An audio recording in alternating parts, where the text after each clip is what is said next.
कुंज बिहारी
प्रायेषु भद्रेषु नित्यं भागवत सेवया भगवते उत्तम श्लोके भक्तिर्भवति नैष्ठिकी कृष्णाय वासुदेवाय देवकी नंदनाय च नंदगोपकुमाराय गोविन्दाय नमो नमः। Hare Krishna. Okay, I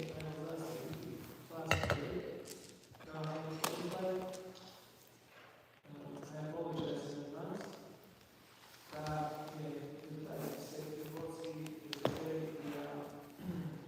Starting a chapter, and so it's still the time of Śrimad Bhāgavatam,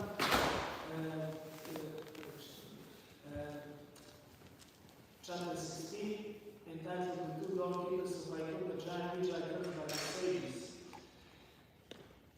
So we have verses 1 and 2, so I'll read 1 myself and then we can read second, it's responsible. Om Namo Bhagavate Vasudevaya. Om Namo Bhagavate Vasudevaya. Om Namo Bhagavate Vasudevaya. Om Namo Bhagavate Vasudevaya. Om Namo Bhagavate Vasudevaya.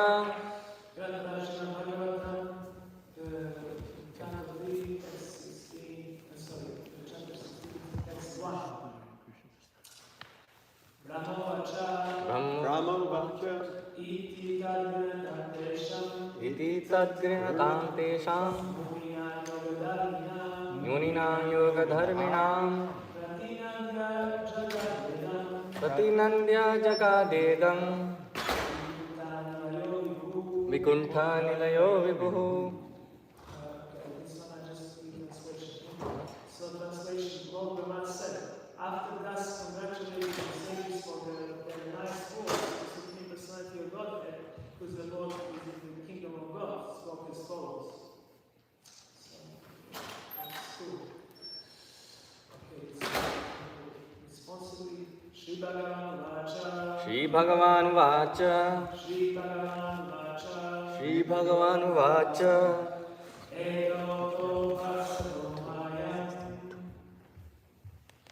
Etau tau parshadau mahyam. Etau tau parshadau mahyam. Jayo vijaya eva cha. Jayo vijaya eva cha.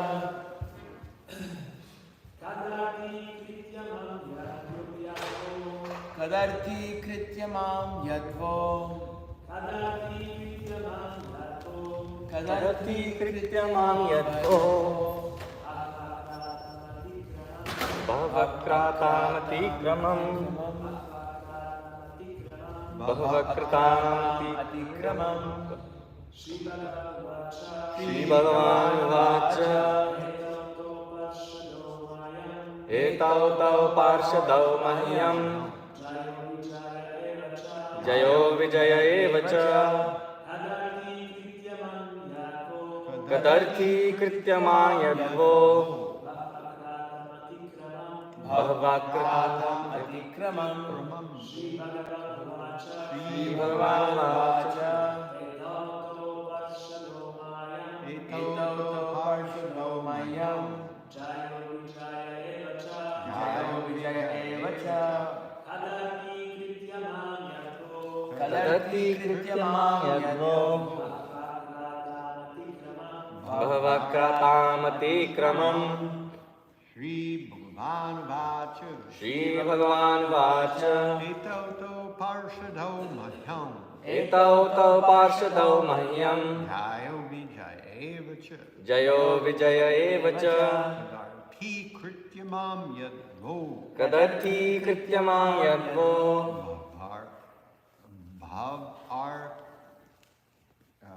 Bhavakratam atikramam.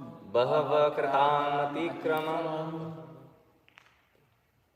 Shri Bhagavan Vacha Shri Bhagavan Vacha Etau Tau Parshadau Mahiyam Etau Tau Parshadau Mayam Jayo Vijaya Evacha Jayo Vijaya Evacha Kadarthi Krityamang Yadvo Kadarthi Krityamam Yadvo Bhava Kratamati Kramam Bhavakratamati Kramam Shri Bhagavan Vacha Shri Bhagavan Vacha Etau Tau Parshadau Mayam Etau Tau Parshadau Mahiyam Jayo Vijaya Evacha Jayo Vijaya Evacha Kadarthi Krityamam Yadvo Kadarthi Krityamang Yadvo Bhavakratam Atikramam Bhava Kratamati Kramam.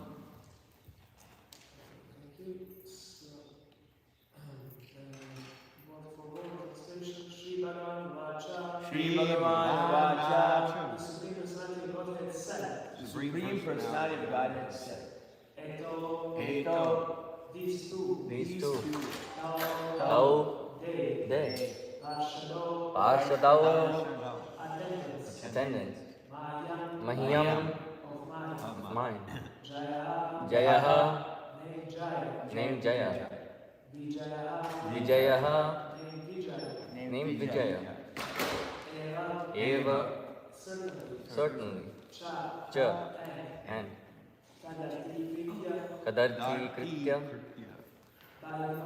by ignoring Mam Be Yat, Yat which, Vaha against you, against Bahu, Bahu great, Great Akratan, Akratam have committed, have committed Atikramam, Atikramam offense. offense.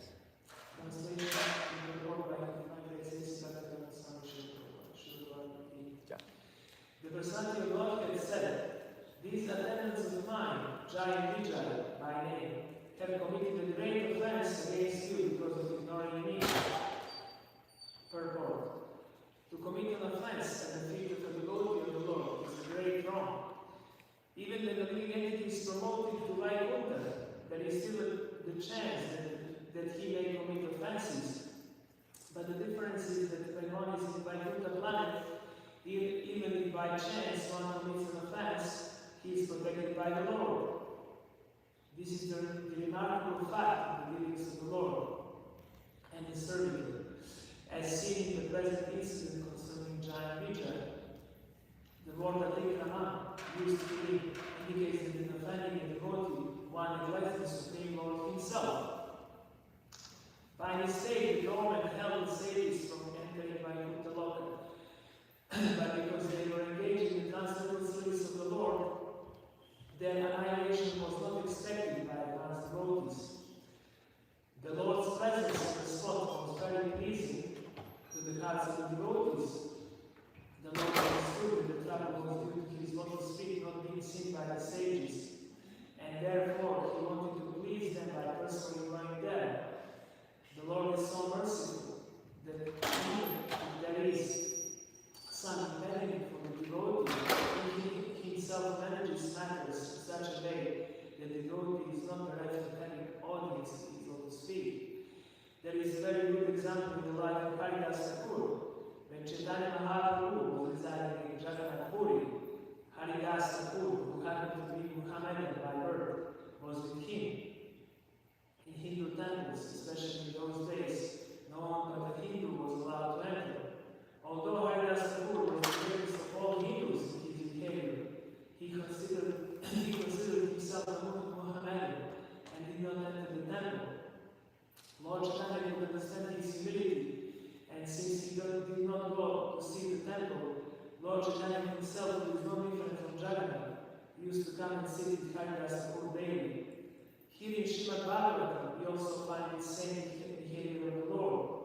His devotees were prevented from seeing his lotus feet, but the Lord himself came to see them on the same lotus feet for which they aspired. It is also significant that he was accompanied by the goddess of fortune. The goddess of fortune is not to be seen by ordinary persons, but the Lord was so kind that although the devotees did not aspire for such an honor, he appeared before them with the goddess of fortune. Om Agyanati Pradasya Gananjana Shalakaya Chakshurun Kamyena Tasma Shri Gurave Namaha. Shri Chaitanya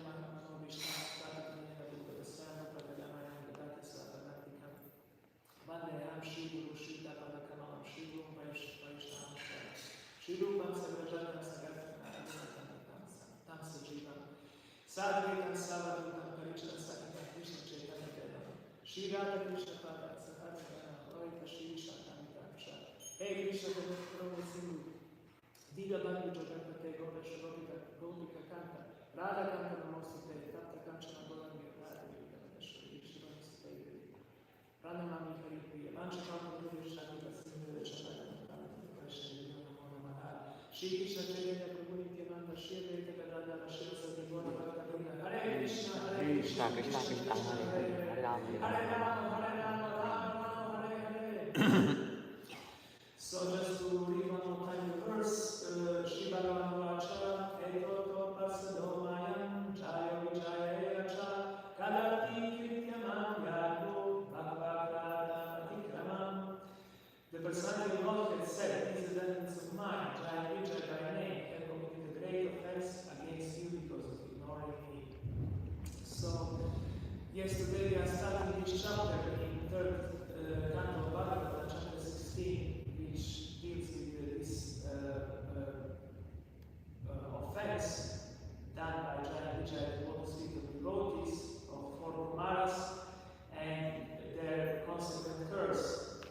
And so, yeah, to start, we will just say that, just to do a little recap about what is the whole pastime. So we know that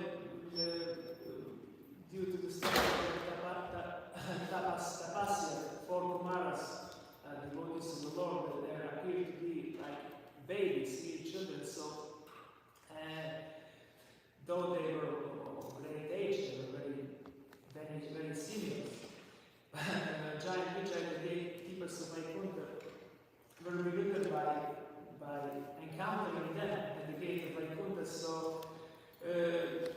thinking just like to them, treating them as children, they just deny the entry into Vaikuntha, deny them Vaikuntha. So, and they also told them that Vishnu is resting, so they cannot see him now.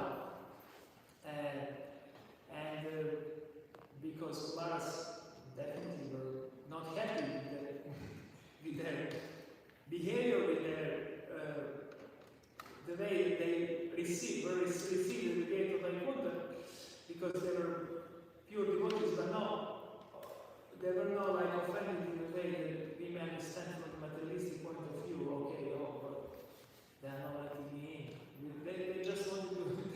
They were so devoted that they couldn't even bear in a moment of not seeing Vishnu. They just expected to see the lotus feet of Vishnu. So this is actually how the pastime goes, and then Vishnu appears personally at the gate, but then Jaya Vijaya actually they beg Vishnu to leave the curse of Kumaras. Lord Vishnu says that curse cannot be lifted. So, well, today, because there are quite several points we can make, but because of limited time, I won't go into many details, just kind of make a elaborate on this kind of fact of like, to say, offense that Jaya Vijaya committed, and actually danger of committing offenses in the lotus feet of devotees. This is actually a very common topic among devotees. We like to talk about this, but sometimes we don't behave as we speak. So maybe we sometimes appear to be talented in offending each other. We just kind of treat each other sometimes as we would treat each other maybe in conditioned life. Okay, this Prabhu is around, so they say like familiarity breeds contempt, right? So we sometimes we forget to appreciate devotees and they commit offenses, and these offenses are very, very dangerous, and we have to actually guard ourselves against them. So in this particular verse, like it's interesting thing that actually Jai and Vijay, they denied the entry to for Kumaras, so they were constantly cursed. But actually, Lord Vishnu appears and he gives them darshan. And he says to Jai and Vijay that he cannot leave the curse. But we know in Bhagavad Gita this verse, Samoham Savadute Shunamed Veshyos Dinapriyaha Yeva Jankatumam Bhakya Maite Peshachapyaham. The Lord says, Krishna says, I am no one, no I'm partial to anyone.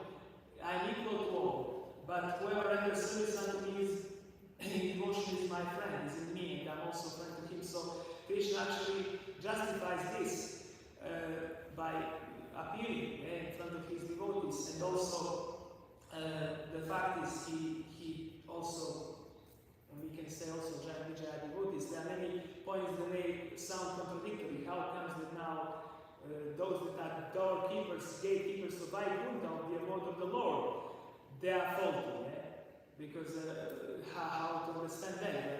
We would expect, okay, gatekeepers must be also perfected beings, but the pastimes of the Lord are, we like to say, inconceivable. Like, Lord does many things at once, and in every particular pastime he gives us many lessons. So here we see that devotees of the Lord who are surrendered, surrender doesn't mean that it's not just like, oh, again, we sometimes have a problem with materialistic kind of nomenclature in our head, like kind of in our intelligence how it works. So maybe surrender also doesn't work as we maybe conceive of it at the moment.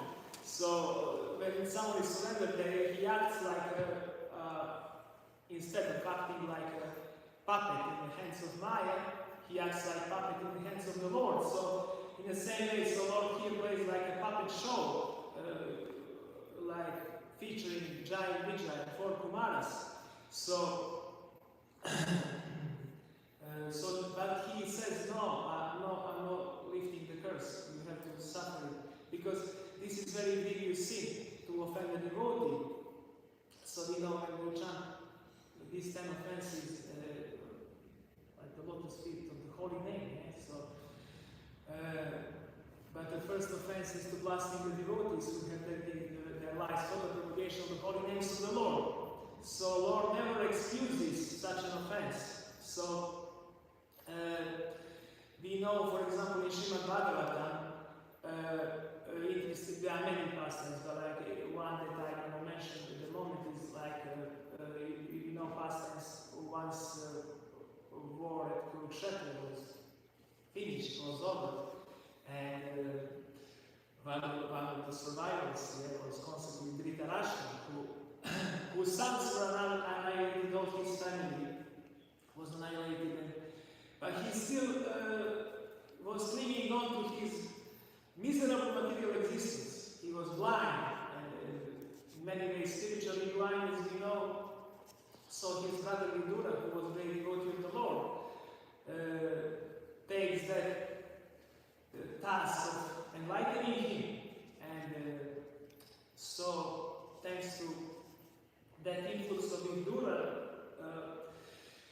Dhritarashtra finally renounces and becomes liberated, as a kind of liberated yogi. He leaves this world. But interesting thing is, like, Dhritarashtra doesn't go back to Godhead. So Vidura, in one sense, blessed him by giving him good counsel, good advice, and telling him, okay, give up this miserable material life and just renounce everything. And, meditate on the Lord, on the Lord's feet of the Lord. So, here what actually played the main role is that Dhritarashtra couldn't get the mercy because he was inimical to Pandavas, who are pure devotees of the Lord, and because of his offenses to Pandavas that he committed practically, he dedicated all his life to destroy the devotees of the Lord. So, at the very end, we see how the Lord's mercy acts. It's not that the Lord just has mercilessly thrown him into hell. This is very much Christian paradigm. If you make one mistake, you just go to hell. No chance of rectifying that ever. So that is the mercy of the Lord. So we see. So Lord gives mercy. So even great sinners, usually great sinners that is to say liberation is completely other thing. It's not liberation. It's not equal to realization of our eternal relation with Krishna and our subservience to Him, consequent subservience to Him, which is our, better say, love of God, pure love of God, because pure love of God leads to that position of servitorship, no other way around. That we kind of intellectually understand that we are servants, and then eventually that love develops. So we have to develop love for God, and once love is developed, then we actually automatically we carry to our original position. We go back to Godhead and serve Him. So everyone is responsible for his own action, and when an offense is done at the lotus feet of a devotee of the Lord, it is very difficult to overcome the reaction. So I want to also remind all of us of other, I want to mention at this point, like this pastime, we know how Śrimad Bhāgavatam starts, yeah? So, and you know what actually leads to whole pastime of Śrimad Bhāgavatam being spoken and heard by Maharaj Parikshit. So we see, like, Maharaj Parikshit somehow, we can say, unwillingly, you know, he kind of experiences, this is also pastime, yes, so he kind of gets angry by not being properly received, but then throws this dead snake around Shamikari's neck. But then eventually, okay, Shamikarishi gets, once he gets out of his transcendental trance, he just takes this snake as it's nothing and throws it aside. But his son actually curses Maharaj Parikshit and commits a great offense. But then we see now how actually, because, well, yeah, Maharaj Parikshit doesn't deserve to be cursed. Again, confusing, yeah, it sounds contradictory. Oh, wow, how this happened, yeah, but how that's it?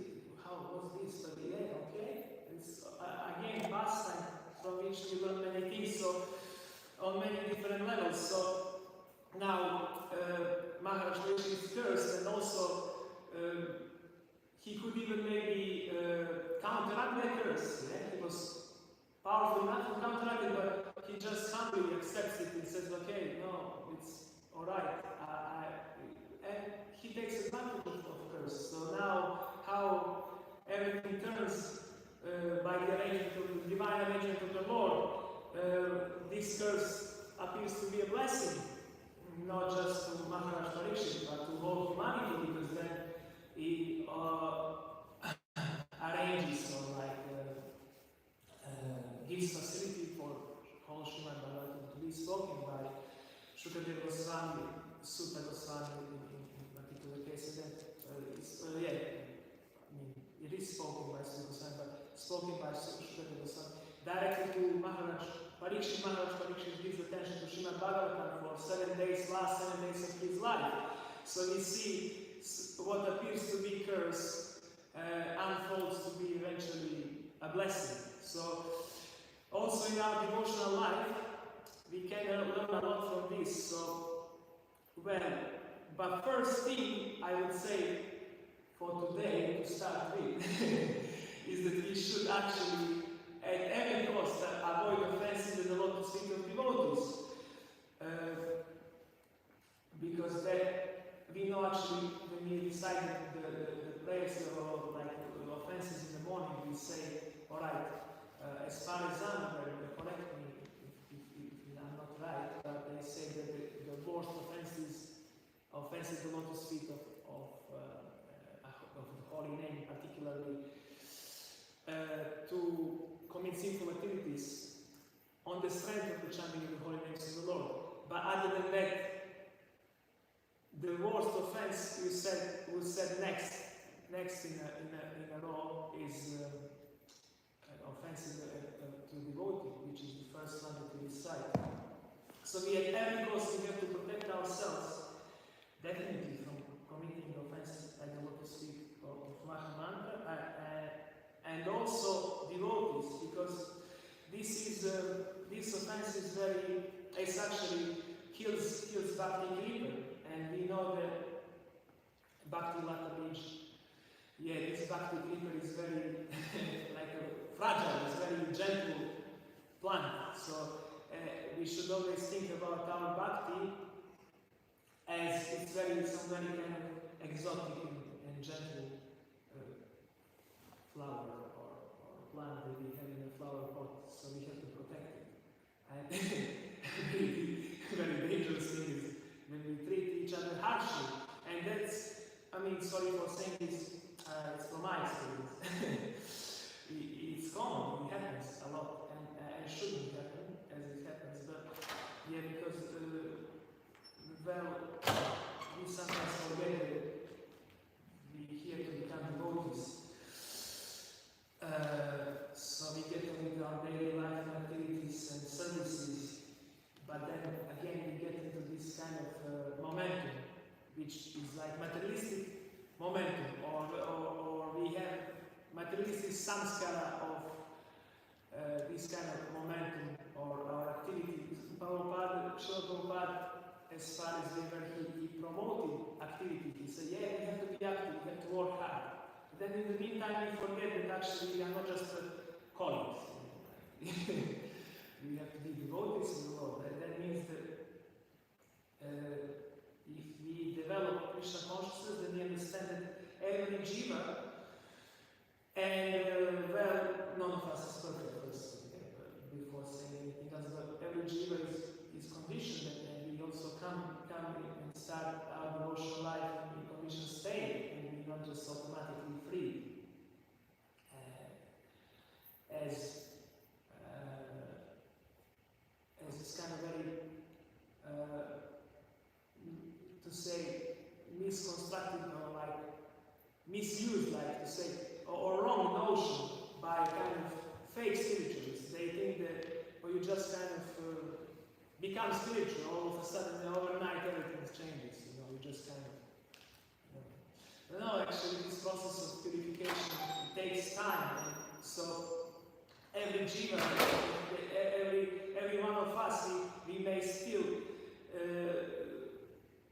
carry on with some kind of behavioral pattern that has a lot to do with conditional life, but it doesn't really justify making offenses or even seeing these faults in others, because that usually happens in that direction. We never look inwards, we usually look outwards, and then we try to find faults, we look into others' behavior and try to find their faults. That's very dangerous for devotional life. And actually, Krishna doesn't like this. We see that's why in Bhāgavatam we have so many stories. And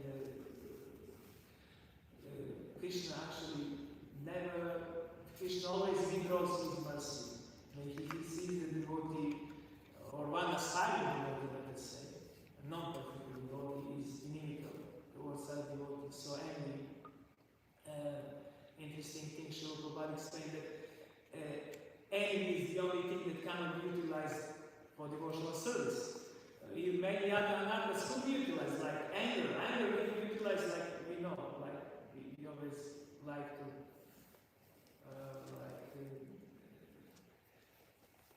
kind of point towards this pastime of Lord Narishimha Dev, as I was saying, Narishimha expresses or manifests that and how devotees should use anger. So devotee can use anger to protect devotees. So that's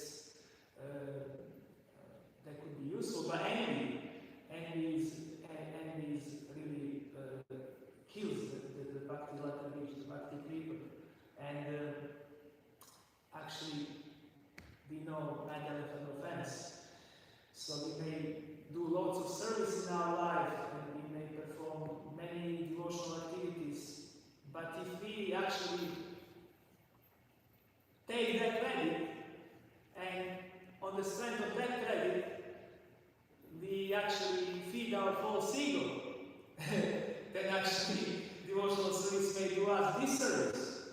which is again paradox, but he made to us mysteries. Or once my Guru Maharaj said, and many devotees didn't like this. He heard many devotees that time in Stockholm. But he said in one lecture, if you chant Hare Krishna Mahamantra and it makes you proud, you can chant for millions of years and you still won't want to go back to Krishna. So we have to be careful not to become proud of our achievements in devotional service, of our whatever. We may have some good reputation among the devotees, which is nice, but we shouldn't take that as our own credit. It's not, we don't take credit for service. It's not due to us. It's due to mercy. A mercy of Guru, and this mercy comes through Guru, who is faithful to, or to say loyal and faithful, and serves the mission of Srila Prabhupada, because he comes in the line of Srila Prabhupada. So that's how it goes from Krishna and then flows through Parampara. So if we think that we actually, we can offend others or we can reproach others for any small fault, we have to be always mindful of this. Because, mad elephant offense.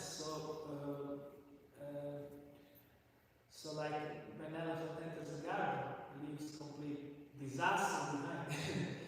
And we see that we can observe it in our devotional life, that sometimes if we catch ourselves being harsh to devotees, all of a sudden we're not inspired to do service, we're not inspired to chant in the morning, and many things go wrong. Then we ask our mentor, what's going on with me? And then actually, senior devotee can actually dig out what's the problem, after talking to us, assessing our case. We should actually allow a senior devotees, allow our Guru to pull out, to uproot it from our heart. This is the consequence of many anarchas that we have, and so we may devastate our devotional garden and our devotional people. We may just kill it by committing offenses, and it's happened many times in the history of this movement, and generally in the whole, context of whole kind of part of bhakti, in the process of bhakti. We have many in Shastra. We have many of these, many of the examples. So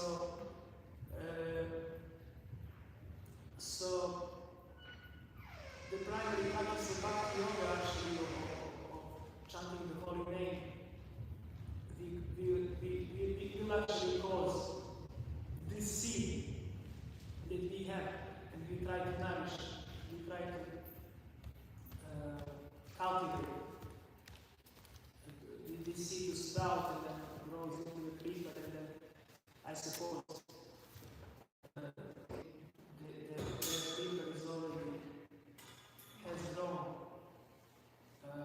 for quite a while, and we just have to think about regular watering process.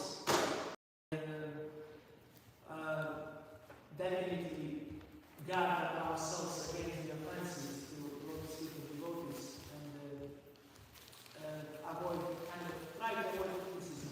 Try to see, instead of trying to find faults in default finders, try to see qualities in devotees, and then as Srila Prabhupada, so he can always be our light in the darkness, because when we see actually hear Prabhupada talking, and see, we can watch many videos of Prabhupada, narrations of his disciples. We see how Prabhupada was merciful. He just signed the spark. He just encouraged devotees. Whenever he recognized their faults, he would actually correct them. But that correction was act of mercy, not act of envy. So that is how the devotee should act. So if we even correct, because sometimes we take a position in hierarchy in the temple, so we have to correct some new bhakta, young devotee, someone who just takes service. But we have to do it out of compassion, as we want to help that person, not just to kind of be harsh and try to actually do disservice by maybe discouraging him on the path of life. So okay, I want to just finish here because it's 5 to 9. If anyone has any correction or just say anything is welcome. Thank you very much. Hare Krishna. Yeah.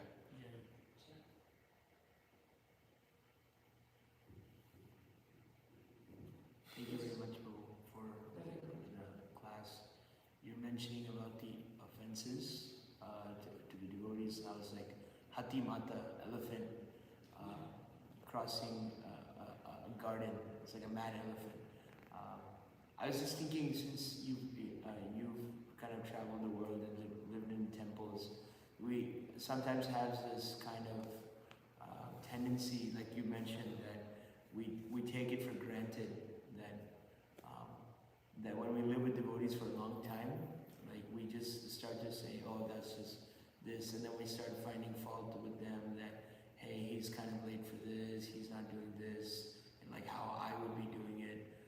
I just wondering if you have any advice on that to kind of stay focused on spiritual life rather than look all around you and try to make, try to fix everybody else's issues as well. Well, Prabhu, thank you for asking that, but I'm rather good in finding faults also. By now, I was also talented in that. But I'm trying to rectify that. I'm not authority, how can I say, but we see that, I mean, when we study Bhāgavatam, then what I understood by now, we have to try to live like a devotee, because sometimes there are words distracting from Prabhupada, like kind of Prabhupada uses this expression, lip service. And there's lots of lip service, we know that.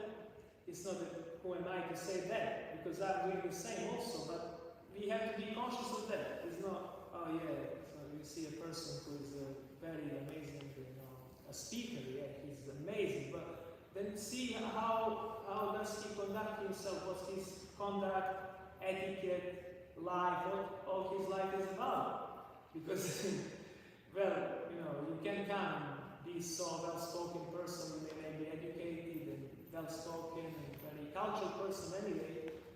There's so many cultured people in the world who are not devotees, but that's not considered culture for real, yeah?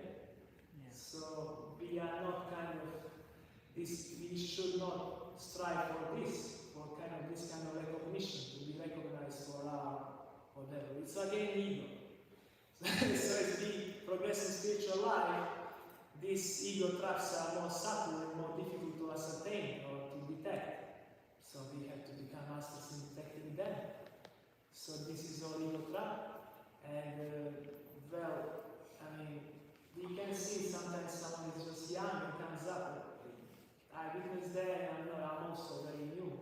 So, well, it's like just maybe 10 to 12 years of maybe kind of more serious practice, and it's not much. They're just beginning.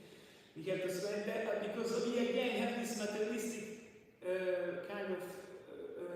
materialistic view on life. Oh, this is one life, and I have to do it all in this lifetime. But there is eternity, eternal living entity, so we have to, from now till the end of time, forever, we have to be devotees. This lifetime is just like we say this, but without understanding, on a deeper level. This life is just like a blink, or in the darkness, like a spark, or if you see shooting star, that's called lifetime. I like to quote this. We many times we say, like this universal time, like compared to age of Brahma or years of Brahma. So 1 second of Brahma is 96,030 years, which is 960 human lives times 100 years. And we consider 100 years of life of 100 years very long. Imagine you live 960 times and you may be a rascal or a devotee, still not in the joy Krishna. But 960 times you live 100 years, and that's 1 second of Brahma, who lives on the highest planet in material world. So, which we want to surpass, we want to go back to Krishna. And we say, 10 years of practice, I'm big devotee. So it's also for secret trap. So we have to recognize that. What's that? What part of second is this 10 years? It's like, I don't know, we can count on calculator. But yeah, it just gives us idea. Even if we practice all our life since birth, and still, it's just beginning.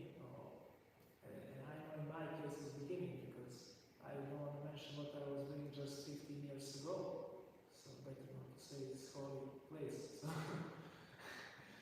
I don't want to contaminate it. But so we have to introspect and see that actually, okay,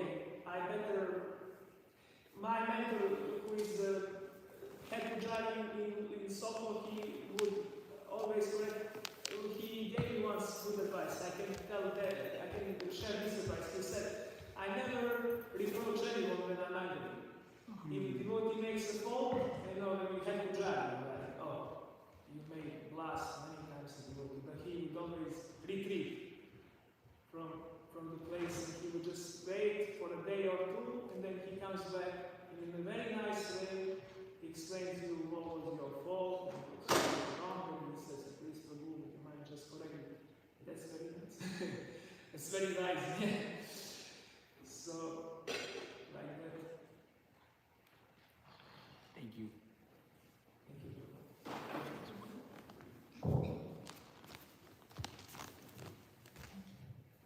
Thank you for this class. I just have a small reflection that very practical tip, his very special Prabhu gives, something that he uses himself. He has this phrase, I live to be corrected. Yeah. So in any situation, rather than look for someone else's faults, we can just kind of look inwardly. That's what you said. And one more thing, something I remembered reading. It's about Srila Prabhupada, what he said. I don't remember exactly how he said, but I actually remember. The point is, he said, in our dealings with devotees that, I'm paraphrasing, but the idea what Prabhupada said that it took me so much blood to breed the devotees, and this is not your right to make a decision who is staying, who is leaving, like that. So, and by our attitude, by our harsh words or something, we have no right to decide whether this person stays or not. So anyway, just nice to be aware that it's not like, people who I'm associated with is not my people, it's Srila Prabhupada's people, and I have no right to offend them or to kind of be harsh. It just brought to my memory this. Thank you. Yeah, thank you. So thank you for this, because actually corrections or so to say chastisements that we receive, they're actually act of mercy. Yeah? So especially they are done in an appropriate way. So if that's senior devotee corrects us, we should always be very happy. Yes. Michael, do you want to say something?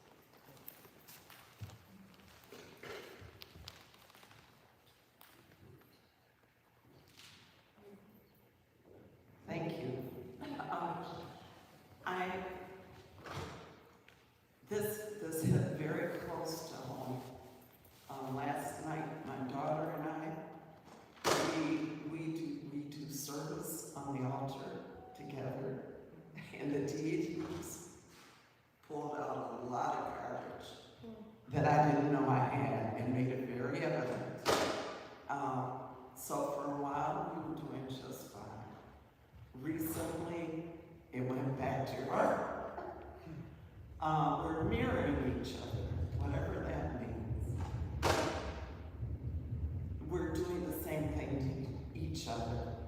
So we were trying to figure out, we realized Maya is this her way of attacking. How can we keep love in the center of our relationship instead of constantly, criticizing one another? By remembering Krishna. I think you're very By remembering Krishna, I would say that there's a senior here who can answer better, but what can I say? If we know, because we want to surrender to Krishna, who is actually a embodiment of love, of all love, universal love, that's Krishna. So there's no love beside him, so we should remember Krishna and then understand that every one of us, like myself, okay, I am particle of Krishna. But person who's next to us is also parcel of Krishna, and Krishna is equal to all, and Krishna specifically favors and likes his devotees. So because we say we are devotees, okay, we may say, oh, I'm a devotee, but we should behave as devotees, yeah? So that should become part of our consciousness. It should pervade the consciousness, okay? We actually have to act instead of just talking, yes. So we should act. So it means even if we commit offense, then we should actually also apologize. We should be humble and show and manifest that humility, not just do it as a lip service. We should actually act in a way that to rectify our mistake, if it's ever done.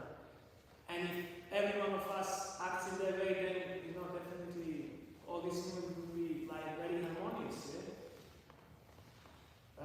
This is normal for conditioning entities on the path of purification.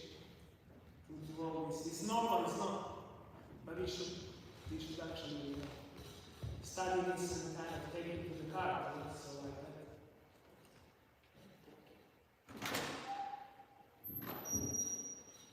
that. I might respond by suggesting that things usually go from thinking to feeling to willing. So there's a tendency to think a certain way, and then you feel a certain way, and then you act a certain way. So I always try to remind myself that the hardest people to get along with are always the people you have to get along with. So we all have people that we meet every once in a blue moon. They live on the other side of the country, or we were friends with them at one point and now they live far away. So we never usually have issues with them. But the people we live with every day, the people we interact with every day, those are the people it's always easy to get into some rift with. And it's easy to be miffed at some minor detail, the way somebody does something, what we perceive as their mood or attitude, doing or saying things.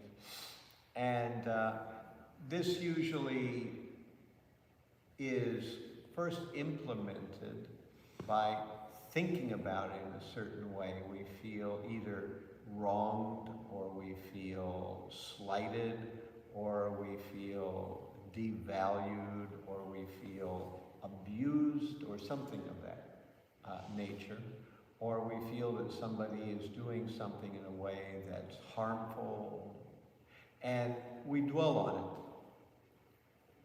And the more we dwell on it, that revisiting in the mind a particular negative,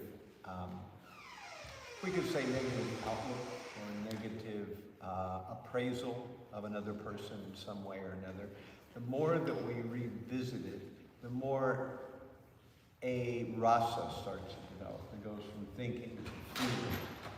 So when the mind orbits a particular negative emotion, whatever that negative emotion is, it could be anger, it could be fear, it could be disgust, it could be loss of self-worth or whatever it is. Whenever the mind repeatedly revisits a negative emotion or a negative thought, the emotion that is a part of that negative thought begins to grow. Now, if you're aware of that principle, then you begin to see how your own mind sets you up. It sets you up for like an electrical discharge, that if we walk across a carpet in the dead of winter when everything's very dry, the science tells us that you scuff your feet, electrons are being, assimilated by your body. And we've all had the experience of going to a doorknob and suddenly you get shocked when the electricity built up in your shoes and your body gets discharged when you go to a doorknob that happens to be connected to, a concrete building, and the electricity just shoots out. So in a similar fashion, if we allow our minds to dwell on the negativity of some negative emotion, either with another person or whatever it happens to be, it might not even involve another person.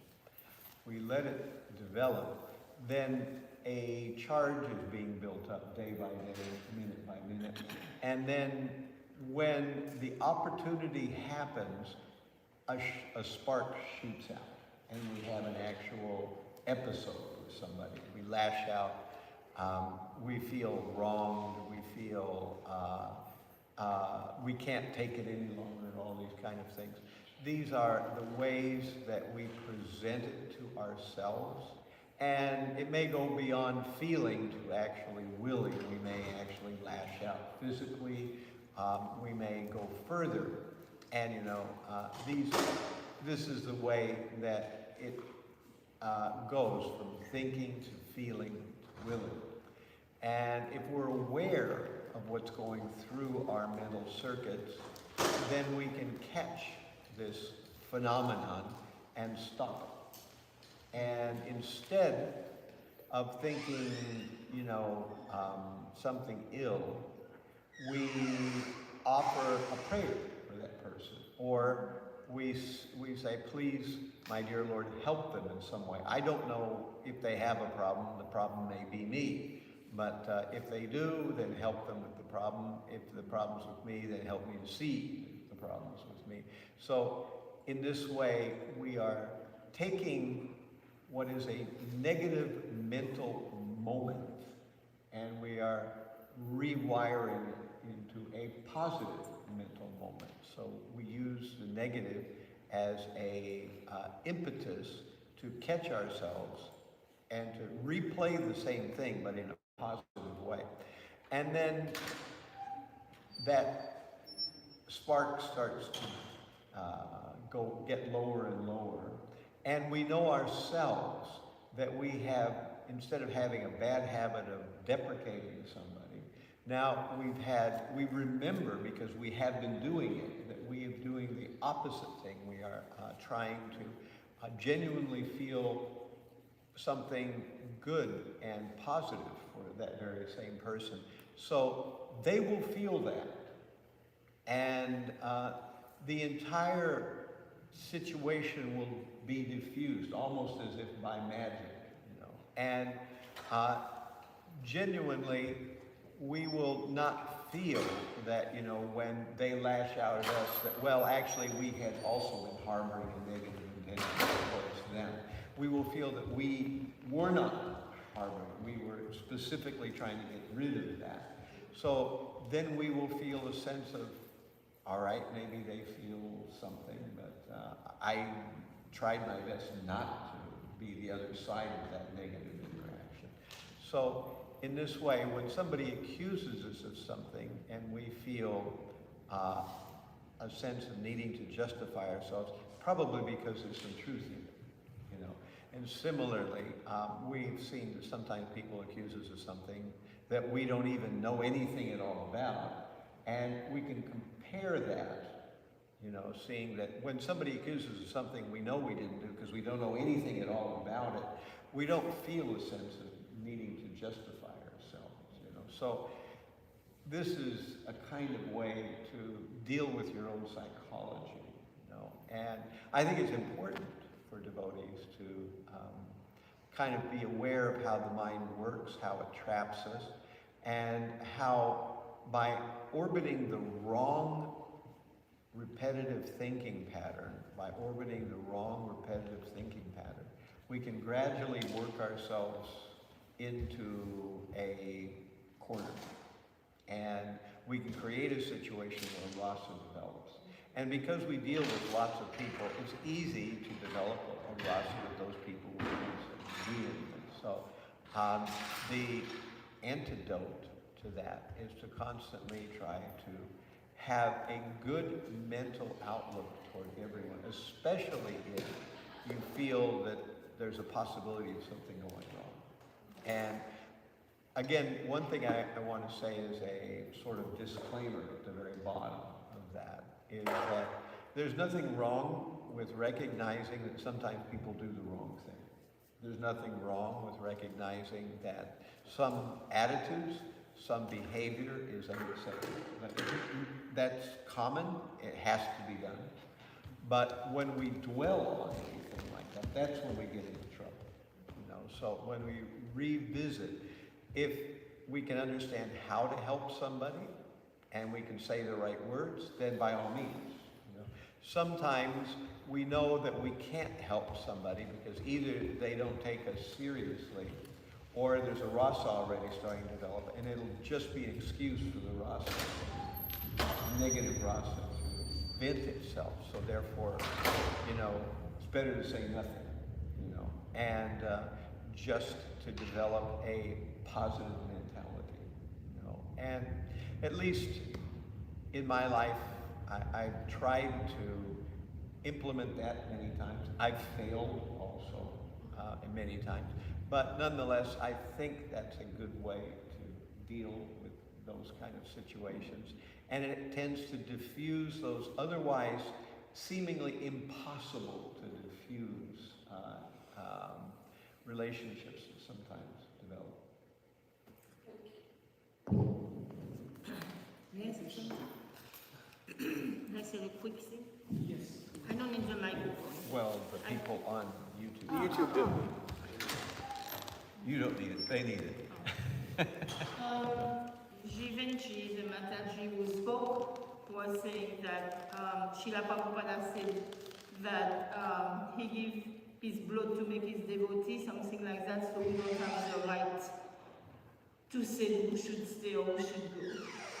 Yeah, I wanted to say, but Srila Prabhupada also set an authority, and the authority have to watch around, so, you know, who should, you know, who is, you know, like, you have to be qualified to live in among the devotee, and if they don't follow or they do things which is not right, so they have the right to, you know, they will report it, Srila Prabhupada is there, but that's what Srila Prabhupada said in authority.